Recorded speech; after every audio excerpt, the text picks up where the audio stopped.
राधे, जय श्री कृष्ण। सभी माताओं बहनों को जितिया व्रत की हार्दिक शुभकामनाएं। 2025 में जितिया व्रत 14 सितंबर रविवार को मनाया जाएगा। इस दिन सभी माताएं बहनें निर्जल उपवास रखती हैं। आज हम आपको जितिया व्रत की सरल विधि बताएंगे।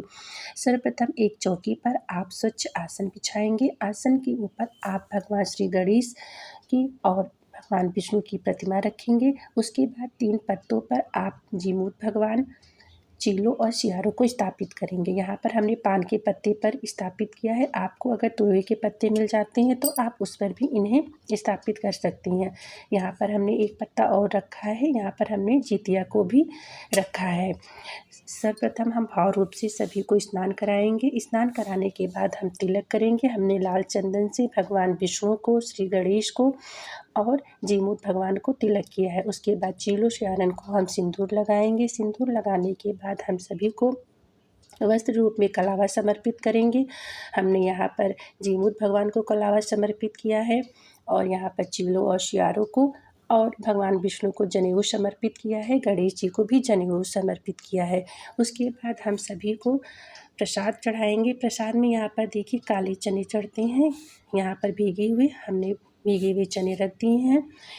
चनों को थोड़ा थोड़ा हम सभी पे समर्पित कर देंगे और आप अपनी शक्ति अनुसार फल, मीठा आप जो भी बनाए हो उसका भी भोग लगा सकते हैं। हमारे यहाँ ये चीनी का लड्डू चढ़ता है तो हमने इसका भी भोग लगाया हुआ है। श्री गणेश जी को भी हमने प्रसाद समर्पित किया है। इस तरह से हम पुष्प, दीप, धूप सब कुछ भगवान को समर्पित करके भाव से पूजा करेंगे और संकल्प लेंगे कि हे प्रभु, हमारी पूजा को आप स्वीकार करिए, गलती को मेरे क्षमा करिए।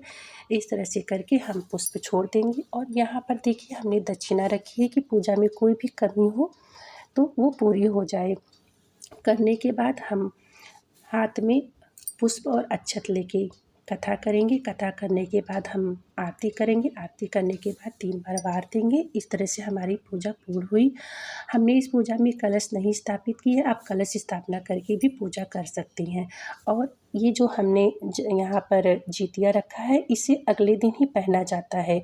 चौकी पर सभी चीज़ों को हम आज नहीं हटाते हैं।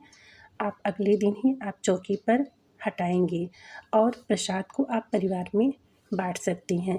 और यहाँ देखिए हमने अरियार परियार के रूप में एक पौधा रखा हुआ है। इसकी भी हम पूजा अर्चना करेंगे। हम जल चढ़ाएंगे, सिंदूर से इनको हम तिलक करेंगे और देखिए लाल चुन्नी उड़ाई है। इस तरह से हम अरियार परियार की भी पूजा करेंगे।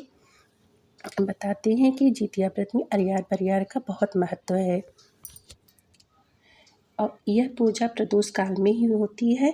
14 सितंबर को पूजा का जो समय है वो शाम को 5:42 से 7:12 तक है और पारण हम अगले दिन यानी कि 15 सितंबर सोमवार को 6:05 से 7:25 के बीच में हम कर लेंगे। आपको हमारी पूजा विधि कैसी लगी कमेंट्स में ज़रूर बताइएगा। राधे राधे।